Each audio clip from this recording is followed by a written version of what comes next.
Hello again, everyone, and welcome back to more horror stories with me, America. And I got a lot of nice feedback last time, so I decided to do this again. This time we have 4 short horror stories from the subreddit Short Horror Stories. No, Short Scary Stories. Either I'll write it here, whichever it is. I also got a comment from a Kaylee Pullen, thank you, and thank you to everyone else. But they commented and thought we should make a series of this for October and invite another character. So if you'd like to see that, write a comment down below with who you'd like to see and also which day we should upload that on during October, on the Mondays, Thursdays, or Saturdays. Yeah. Also, if you haven't checked out my new Skyrim channel, then please do that. It will be in the cards at the end of the video after the outros. Okay, without any further ado, let's get into the scary stories. The first one is called I Begged You, written by Stellar Path. Please, I am literally begging you, I say, but the executioner only sighs and gives me a truly sorrowful look as he slides the IV into my arm. The chaplain sits beside me. Once he pushes the button, the drugs will be administered in quick succession. Unconsciousness will occur in roughly 30 seconds and death soon after that, he explains, even though I have heard it so many times before already. Any final words? Just again, I beg you not to do this, I say. The chaplain nods sadly, sorrowful that I do not face my executioner with a clean conscience. That's the thing, though. I haven't murdered anyone. It's been this way my entire life. I don't know why, but whenever I would accidentally hurt myself, others near me would receive the wound. I once got a paper cut in class that caused the 3 people around me to bleed from their fingers.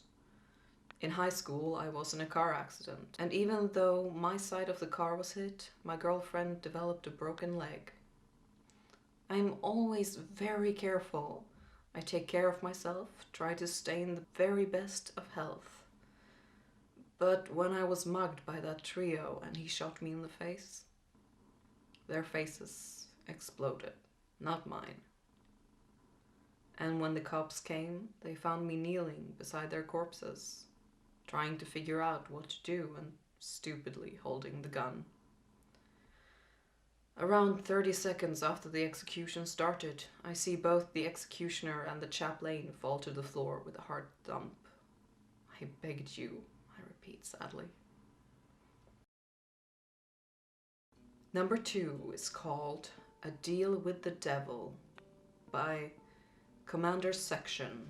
The deal was simple. We'd get to ask him a couple of questions, and he got to ask us a couple of questions. A bit odd, if you ask me. What could the devil possibly want to know from us? I couldn't tell you. Is heaven real? I asked. Yes, he replied, his voice like dying embers in a fireplace. And so is hell. Who goes to heaven? Whoever God wants there. I'm afraid that's much too vague for us. What's that like? He asked, his eyes perking up. I'm sorry? What is it like to be afraid? A bit confused, I tried my best to describe the feeling of fear. My explanation was a bit clumsy, but he appeared to be satisfied with it. Why would you want to know that? I asked. Because when God made me, he didn't give me the ability to feel fear. I can't feel lots of things. What can you feel? Pain. I got us back on track. Can you elaborate on your answer before about heaven? Of course, heaven is open to all of God's creations, whatever they do. I breathed a sigh of relief. When I was called in, the people in charge told me that my primary objective was to secure information of how humanity could get into heaven. With that sorted, anything else I gathered was a bonus. Are you going to heaven too, since you were created by God? I said. I could, but I won't, he replied. Why? Because I committed the most egregious sin. I did something only God was supposed to do. And what's that? I tried to create angels. They didn't work out. My angels were made in my image, so I guess I'm to blame. All they do is cause suffering and destruction, so God said they had to go to hell to suffer for an eternity. You mean the demons? Yes, I guess I do. I couldn't go to heaven, not while my creations were suffering. So I decided that when the time came, I would travel to hell and suffer with them. Why? Because I love them. I checked my watch. Time's almost up. Yes, it is, he replied.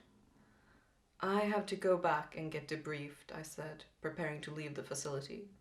They'll be ecstatic when they hear the good news. And what might that be? That no matter what we do, we're going to heaven. But you're not. Or anyone else, for that matter. But, I said, my voice wavering, you said... Yes, I know what I said, my child. But you're not one of God's creations, he said with a tone I would mistake for sadness if I didn't know better. You're one of mine. Story 3 is called Annoying Neighbor, written by Confra. I used to live in a small building downtown. One of the reasons I moved out was the bad neighborhood, including this guy in the apartment right over mine. It was a weird-looking fella who mostly kept to himself. Around midnight, though, there was frequently a strange noise that got on my nerves. It wasn't loud, to be fair, but I have really light sleep, so it was hard to get my eyes shut, with those little bumping sounds going on and on.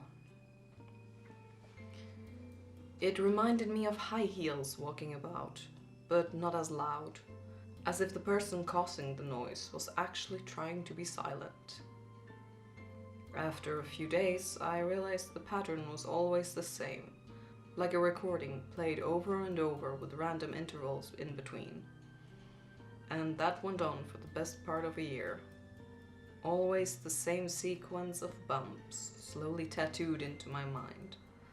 Sometimes for hours straight during the night. It was only several years later, helping my daughter with her homework, that I learned a bit of Morse code. She knocked on the table with her knuckles, and a shiver immediately went through my spine as I recognized that exact pattern. When I asked her what it meant, she laughed. "It's the easiest one, Daddy," she said. "It's the one to call for help." And the last story is called I Hate It When My Brother Charlie Has to Go Away, written by Horror in Pure Form. I hate it when my brother Charlie has to go away. My parents constantly try to explain to me how sick he is, that I am lucky for having a brain where all the chemicals flow properly to their destinations like undammed rivers. When I complain about how bored I am without a little brother to play with, they try to make me feel bad by pointing out that his boredom likely far surpasses mine, considering he's confined to a dark room in an institution. I always beg for them to give him one last chance. Of course they did at first. Charlie has been back home several times, each shorter in duration than the last. Every time, without fail, it all starts again. The neighborhood cats with gouged out eyes showing up in his toy chest. My dad's racers found dropped on the baby slide in the park across the street. Mom's vitamins replaced by bits of dishwasher tablets. My parents are hesitant now, using last chances sparingly. They say his disorders makes him charming. makes it easy for him to fake normalcy and to trick the doctors who care for him into thinking he's ready for rehabilitation. That I will just have to put up with my boredom if it means staying safe away from him. I hate it when Charlie has to go away. It makes me have to pretend to be good until he comes back. And that's all the stories for today. I hope you enjoyed them and that you haven't heard them. They are quite popular, but I thought it's easiest to start out with the really good ones. So, if you have any ideas for stories you'd like me to narrate during the October scary story thingy, feel free to link them in the comments. And I'll get back to you soon. Bye.